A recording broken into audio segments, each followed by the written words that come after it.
بسم اللہ الرحمن الرحیم۔ السلام علیکم عزیز طالبات، کیسی ہیں آپ سب؟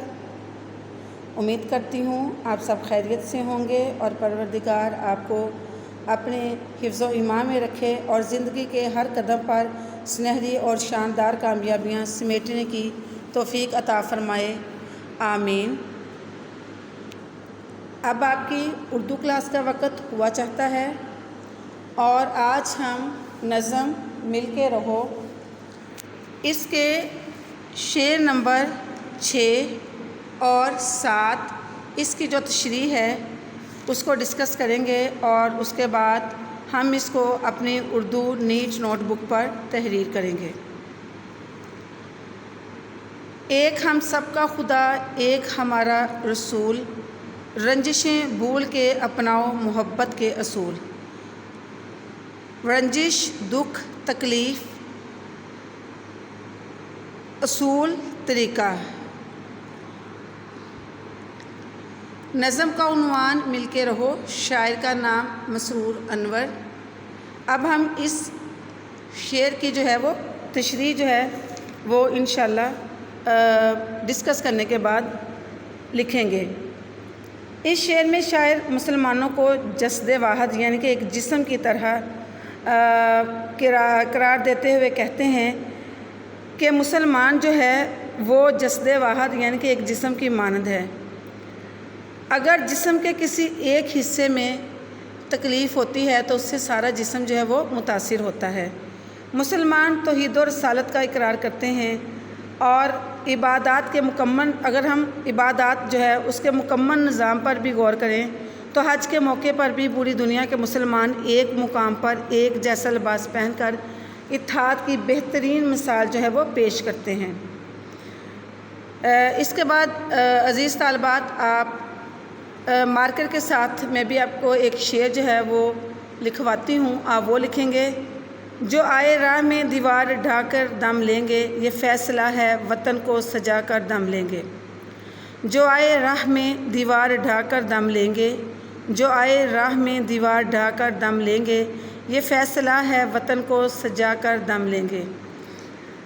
اگر ہم اپنے چھوٹے چھوٹے تمام اختلافات، اپنی تمام رنجشوں یا اپنی تمام جو آپس کے ہمارے جھگڑے ہیں ان کو بھول کر لوگوں کو معاف کر دیں تو یہی فلاح اور کامیابی کا راستہ ہوگا، اور جس نے یہ راستہ اختیار کیا اس نے فلاح پالی اور وہ کامیاب و کامران ہو گیا۔ اس طرح اس شعر میں جو شاعر ہیں وہ مسلمانوں کو جسد واحد کی طرح قرار دے رہے ہیں اور کہتے ہیں کہ ہم تمام مسلمان جو ہے وہ توحید و رسالت کا اقرار بھی کرتے ہیں۔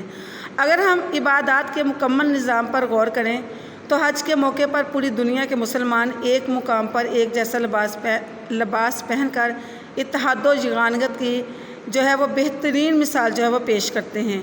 جو آئے راہ میں دیوار ڈھا کر دم لیں گے، یہ فیصلہ ہے وطن کو سجا کر دم لیں گے۔ اگر ہم اپنے تمام چھوٹے چھوٹے فسادات، جھگڑے یا آپس کی رنجشیں ان کو بھلا دیں اور دوسرے لوگوں کو معاف کر دیں تو یہی فلاح اور کامیابی کا راستہ ہے، اور جس نے کسی کو معاف کر دیا اس نے فلاح اور کامیابی کا راستہ جو ہے وہ حاصل کر لیا۔ ہمیں جو ہے وہ آپس میں لڑنا نہیں چاہیے بلکہ محبت کے اصول کو اپنانا چاہیے اور ایک دوسرے سے جو ہے ہمیں محبت کرنی چاہیے، اسی میں ہماری بھلائی ہے۔ شعر نمبر 7۔ ایک ہی باغ کے پھولوں کی طرح کھل کے رہو، ایک تسبیح کے دانوں کی طرح مل کے رہو۔ تسبیح 100 دانوں کی ایک مالا، ایک لڑی جس میں ہم اللہ تعالیٰ کے نام کا جو ہے ورد کرتے ہیں۔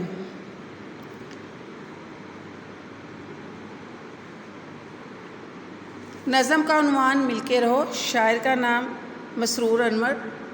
تشریح۔ اس شعر میں شاعر اخوت بھائی چارے کا درس دیتے ہوئے کہتے ہیں کہ جس طرح باغ میں کھلنے والے ہر پھول باغ کی خوبصورتی میں اضافہ کرتا ہے، وہ یہ نہیں دیکھتا کہ میں پہلے کیوں کھلا، اسی طرح ہماری بھی یہ خواہش ہونی چاہیے کہ ہم ایک ایسے چراغ کی مانند اس چراغ کی طرح ہوں جو ہمیشہ دوسروں کو راستہ دکھاتا ہے۔ باغ میں جب ہر طرف پھول کھلتے ہیں تو وہ باغ کی خوبصورتی میں چار چاند لگا دیتے ہیں۔ موتیوں کی لڑی جسے ہم تسبیح کہتے ہیں، عام طور پر اللہ کا ذکر کرتے ہیں، اس کے دانوں پر ہم اللہ تعالیٰ کا ذکر کرتے ہیں۔ شاعر کہتا ہے کہ جیسے اکیلا اکیلا دانہ کوئی اہمیت یا کوئی حیثیت نہیں رکھتا، اگر اس طرح ہم بھی الگ الگ رہیں گے اور ہم متحد نہیں ہوں گے تو ہماری کوئی حیثیت، کوئی مقام نہیں ہوگا اور دشمن ہم پر غلبہ حاصل کر لے گا۔ اس لیے ہمیں چاہیے کہ نہ صرف نظم و ضبط کا مظاہرہ کریں بلکہ ہم پیار، محبت اور اتحاد و اتفاق کے ساتھ اگر ہم مل جل کر رہیں گے تو اس کی وجہ سے جو ہمارا ملک ہے وہ ترقی کی راہ پر گامزن ہوگا۔ اس شعر میں شاعر مسرور انور اخوت بھائی چارے کا درس دیتے ہوئے کہتے ہیں کہ جس طرح باغ میں کھلنے والا ہر پھول باغ کی خوبصورتی میں اضافہ کرتا ہے، وہ یہ نہیں دیکھتا کہ پہلے میں کیوں کھلا، اسی طرح ہماری بھی یہ خواہش ہونی چاہیے کہ ہم ایک ایسے چراغ کی مانند ہوں جو ہمیشہ دوسروں کو راستہ دکھاتا ہے۔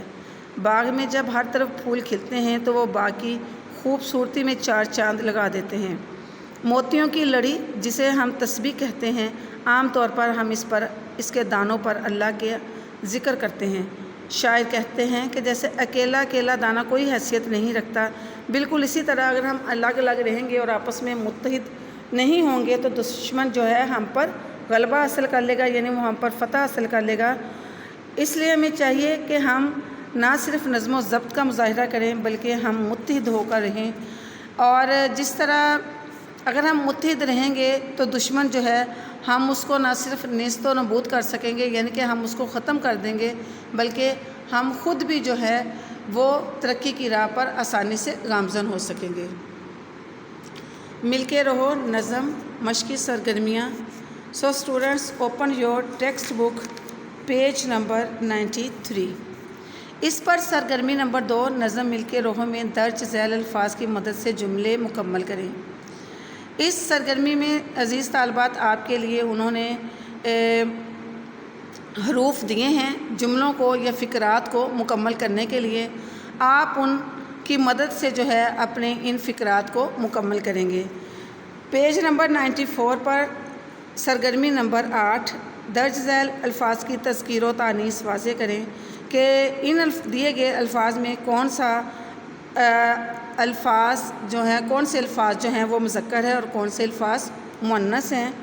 تو یہ سرگرمی آپ پیج نمبر 93 اور 94 پر ہی اس کو حل کریں گے۔ اس کے علاوہ